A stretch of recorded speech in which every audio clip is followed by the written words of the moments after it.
Hello everyone, எல்லோரும் நல்லா இருக்கீங்கன்னு நம்புகிறேன். ஸோ இந்த வீடியோவில் நான் விஜயை பற்றி கொஞ்சம் பேசணுன்னு ரொம்ப ஆசைப்பட்றேன். பிகாஸ் விஜய் அப்படின்னாலே ஒரு ஒரு ஒரு ஸ்ட்ரென்த் வந்துடுதுங்க.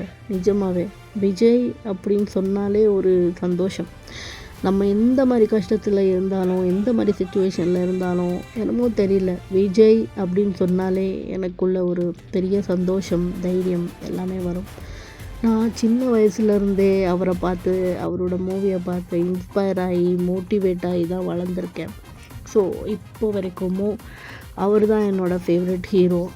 இப்போது, அப்போது, இனிமே எப்போவுமே அவர் தான் என்னோடய ஃபேவரெட் ஹீரோ. இப்போது அவர் சிஎம்மாக இருக்கார்.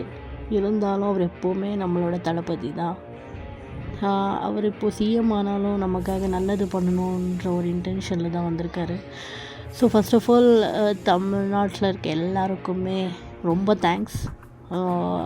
விஜயை வின் பண்ண வச்சதுக்கு, அவருக்கு ஓட்டு போட்டு அவரை நம்பினதுக்கு ரொம்பவே ப்ரௌடாக ஃபீல் பண்ணுறேன் நான்.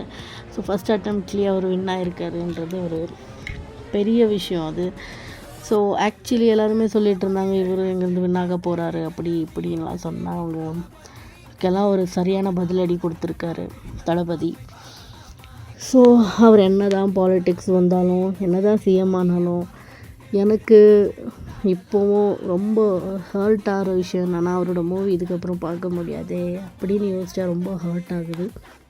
பட் இருந்தாலும் ஏன் ஓகே, என்ன யோசித்து பார்த்தா அவருக்கு நமக்கு நல்லது பண்ணணும், லைக் தமிழ்நாட்டு மக்களுக்கு நல்லது பண்ணணும் அப்படின்ற அவரோட பெரிய மனசு இருக்கு இல்லையா, அது ரொம்பவே பாராட்டக்கூடிய விஷயம். ஸோ அவர் எந்த இண்டஸ்ட்ரி சூஸ் பண்ணாலும் அதுக்கு சப்போர்ட்டிவாக நிற்க வேண்டியது நம்மளோட கடமை தான், ஃபேன்ஸாக. ஸோ அன்ஃபார்ச்சுனேட்லி என்னோடய ஓட்டிங் பவர் கர்நாடகாவில் இருக்குது. என்னால் ஓட் போட முடியல. பட் என்னால் முடிஞ்ச அளவுக்கு சப்போர்ட் அவருக்கு நான் கண்டிப்பாக கொடுப்பேன், அவரோட மூவி ரிலீஸ் ஆனாலும் இதுக்கப்புறம். ஸோ அதுக்கப்புறமா என்னென்னா, அவரோட இந்த பாலிட்டிக்ஸ் வந்தப்போ நிறைய தடை, நிறைய ஒரு விமர்சனம் எல்லாமே தாண்டி தான் அவர் இதையும் வின் பண்ணியிருக்காரு.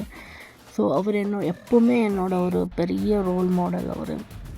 ஸோ ஃப்யூச்சரில் பிறக்க போகிற எல்லா குழந்தைங்களும் கேட்பாங்க, கண்டிப்பாக நம்ம சிஎம் ஒரு ஹீரோவா அப்படின்னு. அப்போ எல்லாருமே கண்டிப்பாக அவரோட ஸ்டோரி, லைஃப் ஸ்டோரியை சொல்லுங்கள். கண்டிப்பாக அவரை பற்றி எல்லா ஜென்ரேஷனும் தெரிஞ்சுக்கணும். அவர் அவ்வளோ கிரேட்டான ஒரு பர்சன் தான். எப்போவுமே அவர் ஒரு கிரேட்ஃபுல்லான பர்சன் தான். ஆக்சுவலி இப்போ தான் நான் யூடியூப்பில் வீடியோஸ் போட ஆரம்பிச்சிருக்கேன், லாங் வீடியோஸ் எல்லாமே. ஸோ நீங்களும் பாருங்கள், ஏதாவது கரெக்ஷன்ஸ் இருந்துச்சுன்னா கண்டிப்பாக கமெண்ட் பண்ணிங்க, நான் அதை சரி பண்ணிக்கிறேன். அப்புறம் கண்டிப்பாக இன்னும் நிறைய விஜய் சம்மந்தப்பட்டமான விஷயங்கள், வீடியோஸ் எல்லாமே நம்ம இதுக்கப்புறம் நிறையவே பார்க்கலாம். ஸோ இப்போதைக்கு இந்த வீடியோவை நான் எண்ட் பண்ணுறேன். ஸோ திரும்பவும் ஒரு நல்ல டாப்பிக்கோட நான் கண்டிப்பாக இன்னொரு வீடியோவோட உங்ககிட்ட வரேன். Thank you all. Have a wonderful day ahead.